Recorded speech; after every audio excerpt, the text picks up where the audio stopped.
Hello guys, তো without any reason আমি আজকে ঘর থেকে বেরিয়ে গেছি এবং সাইকেল নিয়ে চলে এসেছি টালিগঞ্জ। সাইকেল নিয়ে আসার সময় শ্যুট করিনি আমি, কারণ সাইকেল চালানোর সময় ফোন ইউজ করি না, মরে গেলে তখন তোমরা বাঁচাবে আমাকে। হ্যাঁ, তারপর আমি হাঁটতে হাঁটতে চলতে লাগলাম স্টেশনের দিকে, মেট্রো স্টেশনের দিকে, এবং যাওয়ার সময় দেখলাম তিনটে মেয়ে আমার দিকে তাকাচ্ছে, খুব ভালো লাগলো দেখে। আমি তাদেরকেও দেখলাম এবং এগিয়ে গেলাম। এগোতে এগোতে ভাবলাম अपन का जलवा ही अलग है, अपन तो दिखता ही सुंदर है ना, इसलिए देख रहे हो वो लोग, चलो छोड़ो अब मैं आगे बढ़ता हूँ।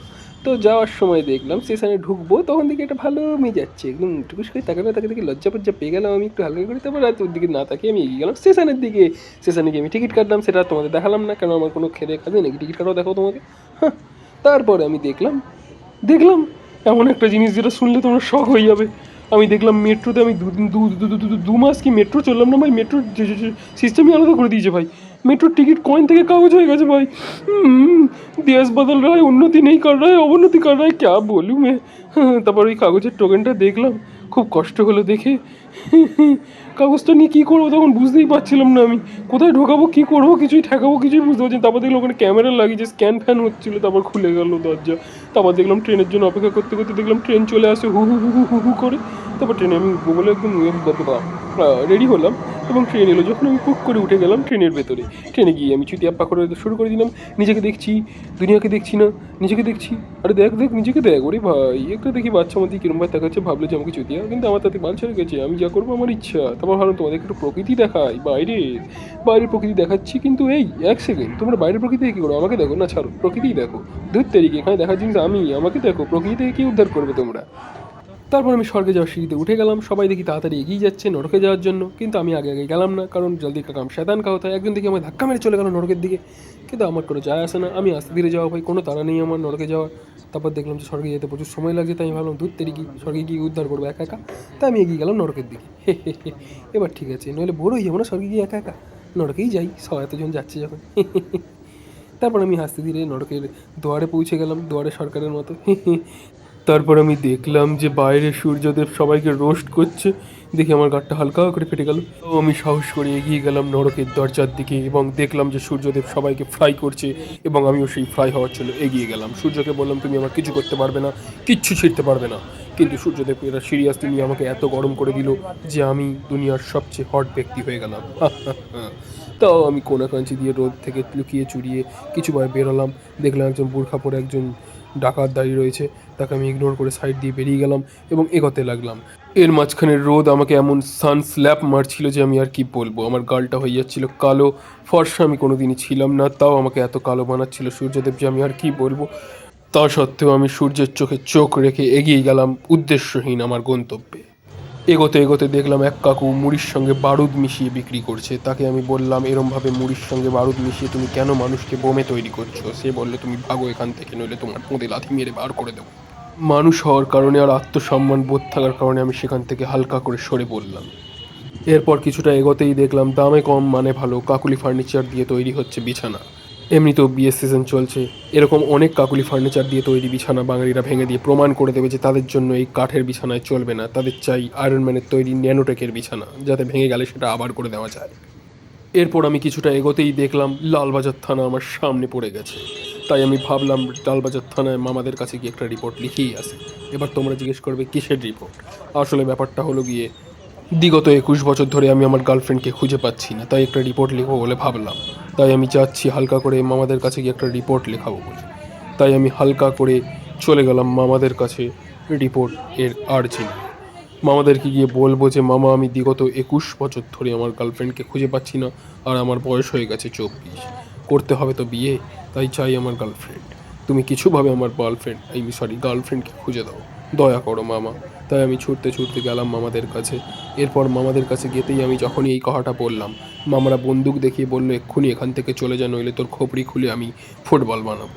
তাই আমি খুব ভয় পেয়ে গেলাম এবং নিজের প্যান্ট তুলে, মানে লুঙ্গি তো পরে যাইনি আমি, তাই প্যান্ট তুলে ছুট মারলাম। দেখলাম যে ও ছুট মারতে গিয়ে আমি ভুল রাস্তার দিকে চলে গেছি।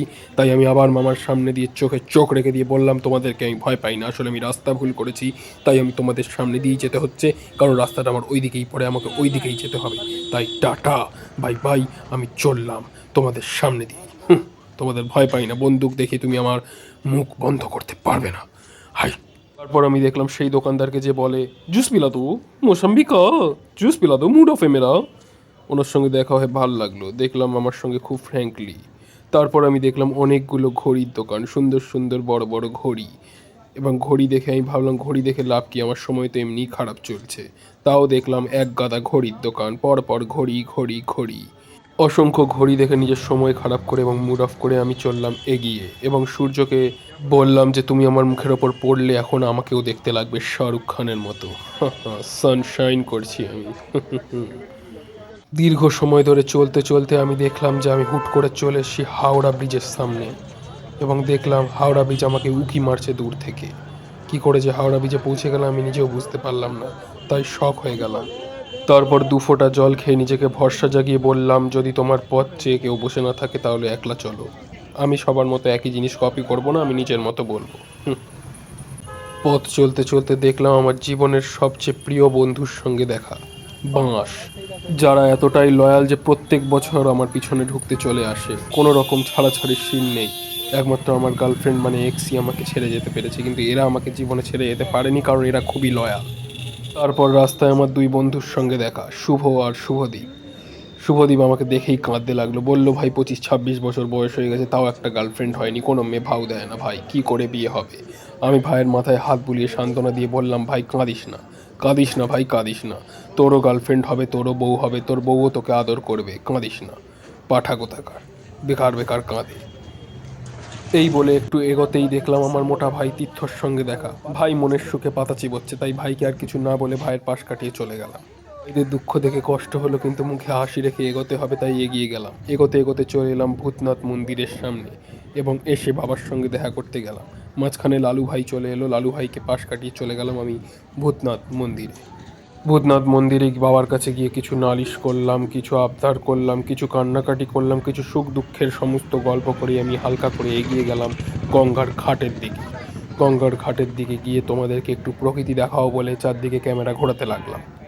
চোখে জল, মুখে হাসি। তোমরা সবাই কেমন আছো বলো তো একবার বঙ্গবাসী। এই দেখো সামনের সুন্দর দৃশ্য, কেমন লাগছে? ভালো তো?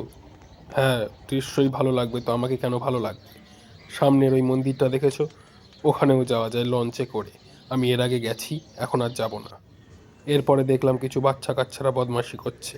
বাচ্চা কাচ্চার কাণ্ড কারখানা দেখে আমি হাঁটতে লাগলাম নিজের গন্তব্যের দিকে। এরপর বাকিটা পথ আমি আর আমার শ্যারোর সঙ্গে গল্প করতে করতে এগোতে লাগলাম। শ্যারো মায়ের সাথে ছাওয়ার চক করে হাওয়া হয়ে যাচ্ছিল, কিন্তু তাও যখনই ওকে দেখতে পাচ্ছিলাম ওর সঙ্গে আড্ডা মারতে মারতে আমি আমার গন্তব্যের দিকে এগোতে লাগছিলাম, এবং মজাও লাগছিল ওর সঙ্গে গল্প করতে। পিছনে কিছু চুতিয়া লোক আছে, তাদেরকে ইগনোর করি। সামান্য এগোতেই দেখলাম এক নাগ আর নাগিন পরস্পরকে জড়িয়ে ধরে দাঁড়িয়ে রয়েছে। ওদের দাঁড়ানো দেখে আমার দাঁড়িয়ে গেল গায়ের কাটা, তাই আমি ভয় পেয়ে এগিয়ে গেলাম কোথায় ছোবল মেরে দেয় তাই। তারপর দেখলাম সামনেই একটা গরু ওই নাগ নাগিনের ছোবল খেয়ে উল্টে পড়ে রয়েছে জলের উপর। দেখলাম ঢোল হয়ে গেছে মরে। দেখলেন কেন আমি নাগ নাগিনের থেকে দূরে থাকি? এই কারণ। আর একটু এগোতেই দেখি একটা লঞ্চের মধ্যে ভোজপুরি গান চালিয়ে কিছু কাকু ভুঁড়ি তুলে নাচছে। নাচ দেখে তো আমি একদম অবাক, কাকুর ভুঁড়ি তুলে নাচ দেখে আমি একদম শক, যে এরকমও কেউ অমানবিকভাবে নাচতে পারে এবং নাচের চক্করে কাউকে ভুঁড়ির ধাক্কায় জলে ফেলে দিতে পারে। এই দেখে আমার খুবই ভয় লাগলো, তাই আমি চিল্লে বলতে লাগলাম, কাকু এরমভাবে নেচো না, তোমার জন্য আরেকজন আহত হয়ে যাবে, তোমার ভুঁড়িটাকে সামলে নাচো। অনেকক্ষণ ধরে অমানবিক চলন প্রক্রিয়া চালানোর পরে পাকে চার্জে দেওয়ার জন্য একটা বসার জায়গা খুঁজতে লাগলাম, এবং দেখলাম দুটো সিঙ্গেল ছেলেও আমার মতো বাকচুদি করছে এবং আমাকে দেখে হাসলো। আসলে হাসলো কেন প্রথমে বুঝতে পারিনি, তারপরে আমি হালকা করে বুঝতে পারলাম কেন হাসছে। কারণ এই যে জায়গাটা দেখছেন আপনারা, এখানে সমস্ত জায়গায় ফটোশ্যুট হচ্ছে। কেউ সিঙ্গেল সিঙ্গেল দাঁড়িয়ে রয়েছে, আর কেউ কেউ মিঙ্গেল মিঙ্গেল। কেউ বসে বসে প্রেম করছে, কেউ দাঁড়িয়ে দাঁড়িয়ে। ফটোশ্যুট হচ্ছে, ভিডিও শ্যুট হচ্ছে, রোম্যান্টিক সিন হচ্ছে, আর একজন সিঙ্গেল ক্যামেরাম্যান তাদের শ্যুট করছে। সেই জন্য ওই জায়গাটা পেরিয়ে আমি অন্য কোনো জায়গায় বসবো বলে এগোতে লাগলাম, দেখি সামনে আরও ছেলে মেয়ে কোলাকুলি করছে। দেখে মনটা ভারাক্রান্ত হয়ে গেল, কষ্ট হলো, কারণ আমি তো সিঙ্গেল। এদের ভিড়ের মাঝখানে একটা কোণা দেখে নিজের বসার জন্য একটা জায়গা খুঁজে নিলাম আমি, এবং সেখানেই বসে এদের কাণ্ড কারখানা দেখতে লাগলাম। পর বাঁ দিকে তাকিয়ে দেখি যে একজন একজনের কোলে উঠে যাচ্ছে, একজন একজনের ঘাড়ে, আর একজন একজনকে পাশে বসিয়ে সিপিআর দিচ্ছে, বোধহয় তার শ্বাস নিতে কষ্ট হচ্ছে। ডান দিকে তাকিয়ে দেখি যে একজন গাঁজার ধোঁয়ায় নিজেকে মুক্তি দিচ্ছে। এদের এই সমস্ত কাণ্ড কারখানার খাওয়া খাই দেখে আমি অবাক হলাম। ভাবলাম মানুষ কি করে এরমভাবে নেশা করতে পারে, কেউ মেয়ের নেশা করছে আর কেউ গাঁজার। এই সমস্ত নেশাখোরদের মাঝখানেই আমি একটা ইকো ফ্রেন্ডলি কাজ করলাম। করলাম নিজের লিভারের ভালোর জন্য একটা ছোট্ট পদক্ষেপ, পকেট থেকে বার করলাম একটা আমলকি এবং এটাই আমি চিবোবো। কামড় মারলাম একটা।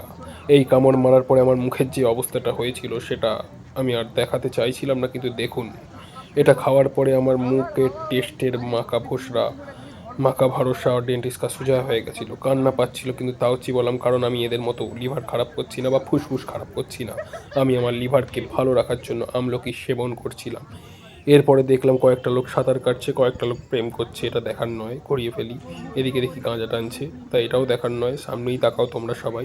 সামনে তাকাতেই দেখি এক বন্ধু তার ভিজে যাওয়া বন্ধুর গায়ে ঠান্ডা জল ছুড়ে তাকে ভেজানোর চেষ্টা করছিল, কিন্তু সে নিজেই ঠান্ডা জল ডুব মেরে প্রমাণ করে দিল সে বীর এবং ঠান্ডা জলে কিছু যায় আসে না তার। এই সমস্ত বকচই দেখতে দেখতে আমি আমলকিতে দিলাম আরেকটা কামড়, যেটা দেওয়ার পরে কিছু বলতে পারলাম না আমি। এবং এই আমলকিটা খাওয়ার পরে খুবই আমার মুখের অবস্থা খারাপ হয়ে গেল। এই আমলকিটা শেষ করার পরে আমি উঠে দাঁড়ালাম বাড়ির উদ্দেশ্যে রওনা দেবো বলে। এরপর বাড়ি ফেরার আগে কয়েক ডজন ছবি তুলে নিলাম নিজের, দেখতে খুবই ভালো লাগছিল তো তাই। এবং ছবি তোলার পরে ধীরে ধীরে হাঁটতে হাঁটতে আমি চলে গেলাম কুমোরটুলির দিকে। কুমোরটুলিতে গিয়ে দেখলাম অনেকগুলো মাটির প্রতিমা তৈরি হচ্ছে, সরস্বতী ঠাকুর তৈরি হচ্ছে। মা মাগো বলে কুমোরটুলির কিছু কুমোরকে আমি বললাম, দাদা প্লিজ আমার জন্য একটা পারফেক্ট গার্লফ্রেন্ড বানিয়ে দাও। এটা শুনে সে আমার পোদে লাথি মেরে বাড়ি পাঠিয়ে দিয়ে বলল, আগে নিজে পারফেক্ট হ, তারপর পারফেক্ট গার্লফ্রেন্ড খুঁজতে আসবি, ছাগল কোথাকার। এই শুনে দুঃখ পেয়ে কাঁদতে কাঁদতে আমি বাড়ির দিকে চলে গেলাম এবং নরকের সিঁড়ি দিয়ে রিটার্নে আমি মর্তের দিকে রওনা দিলাম।